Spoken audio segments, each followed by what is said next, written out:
Fala galera, eu sou o Léo e hoje nós vamos falar sobre o tecido nervoso. O nosso sistema nervoso é responsável por diversas funções: contração muscular, audição, sentimentos, etc. São muitas funções. E esse sistema nervoso é dividido em duas partes: o sistema nervoso central, que é o nosso cérebro e a nossa medula espinhal, e o sistema nervoso periférico, que são os nervos que saem para o resto do nosso corpo. Agora, o que forma esse sistema nervoso é o tecido nervoso, composto por dois tipos de célula. Os mais famosos, neurônios, que são 10% da massa do sistema nervoso, e os gliócitos, que são 90% da massa do sistema nervoso. Vamos começar falando dos gliócitos, que têm alta capacidade de proliferação. Inclusive, são os responsáveis pelo crescimento do sistema nervoso. Quando a gente nasce, a gente tem um cérebro pequenininho. Quando a gente cresce, o cérebro vai crescendo junto. E o que cresce no nosso sistema nervoso é a quantidade de gliócitos. Agora, o que fazem de fato os gliócitos? Eles são células auxiliares, que promovem nutrição, sustentação e regeneração. Quando ocorre uma lesão no tecido nervoso, a parte lesionada vai ser recuperada pela ação de astrócitos, que é um tipo de gliócito, além de formarem a bainha de mielina e promoverem a limpeza do sistema nervoso, certo? Tiram pedaços de dendritos que se perderam, vesículas com neurotransmissores perdidos, etc. Agora, os famosos neurônios são as principais células do sistema nervoso, são os responsáveis por toda a funcionalidade desse sistema maravilhoso. O número de neurônios vai diminuindo no decorrer da vida, porém, existem algumas regiões do nosso sistema nervoso que permitem que os neurônios se multipliquem. É um mito que a gente não pode multiplicar neurônio. Os neurônios são divididos em três partes: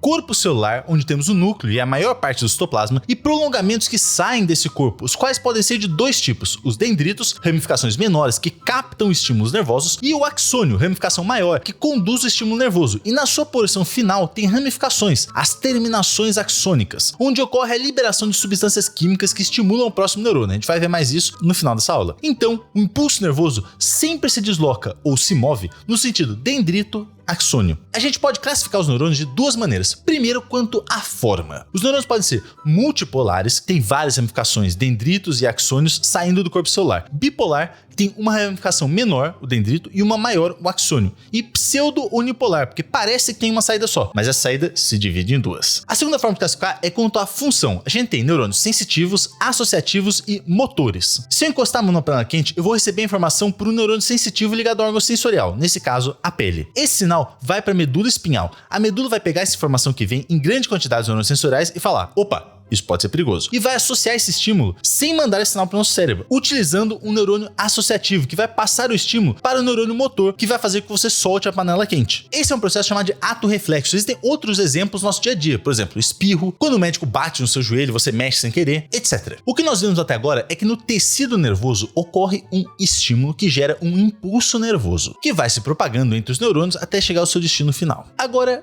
o que é de fato esse impulso nervoso? Ele é uma corrente elétrica que percorre os neurônios e faz com que o sistema nervoso funcione. Ou seja, é uma corrente de elétrons que passa pela membrana dos neurônios. Também podemos dizer que o impulso nervoso é uma propagação de um potencial de ação pelo neurônio, sempre no sentido dendrito-axônio. Quando a gente fala de potencial de ação, a gente está falando de uma mudança rápida na polaridade da membrana do neurônio. Agora as coisas vão ficar um pouquinho mais complicadas, mas vamos com calma, que vai dar tudo certo. Nos neurônios, o meio intracelular e o meio extracelular têm polaridades diferentes. Os neurônios gastam ATP constantemente para manter sua membrana polarizada através da bomba sódio e potássio, mandando 3 sódios para fora e 2K+ para dentro. Ou seja, se saem 3 cargas positivas para entrar 2 cargas positivas, dá para imaginar que a carga total dentro do neurônio será um pouco mais negativa que a de fora. O neurônio em repouso, quando não está conduzindo impulso nervoso, possui essa polarização, negativo dentro, positivo fora. Quando temos a despolarização, ativam os canais que permitem a entrada de sódio na célula. Quando esses sódios entram, a parte interna vai ficar mais positiva do que a parte externa da célula, fenômeno conhecido como despolarização da membrana. Então, após certo tempo, são ativados canais que permitem a saída de potássio da célula, o que faz com que a carga interna fique mais negativa que a externa. Processo chamado de repolarização. Tudo bacana, tudo legal. Agora,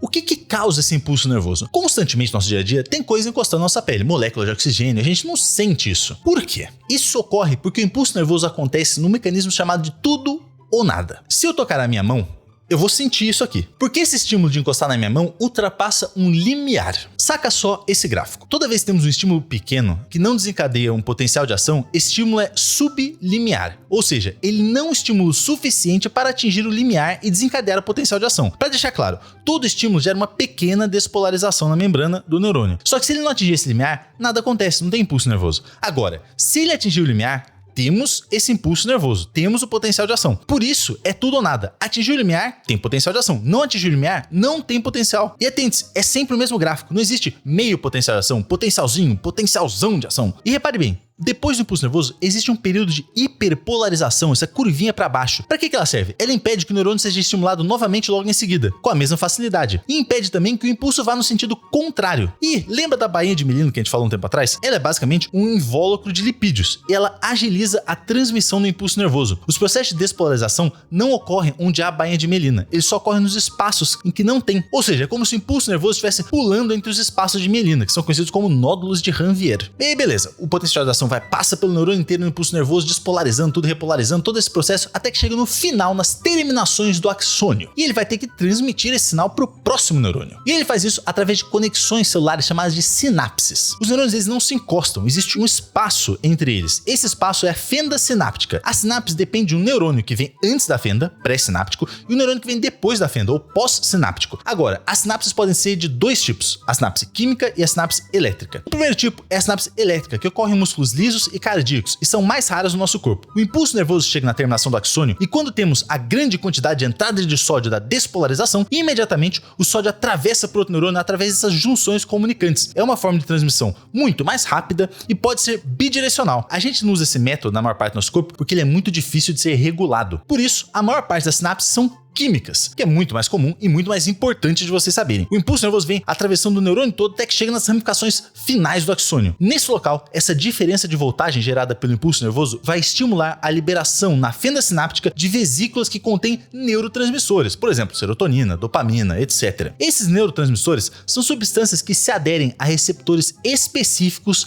nas membranas do neurônio pós-sináptico e promovem a abertura de canais de sódio, permitindo que o sódio entre nesse neurônio, o que torna o meio interno mais positivo que o externo. Ou seja, ocorre a despolarização desse neurônio e um novo impulso nervoso foi gerado. É isso, galera. É um mecanismo extremamente complexo, mas é o que traz beleza à nossa vida. Eu espero muito que vocês tenham gostado dessa aula. Deixo vocês com um grande beijo, um abraço e eu fui!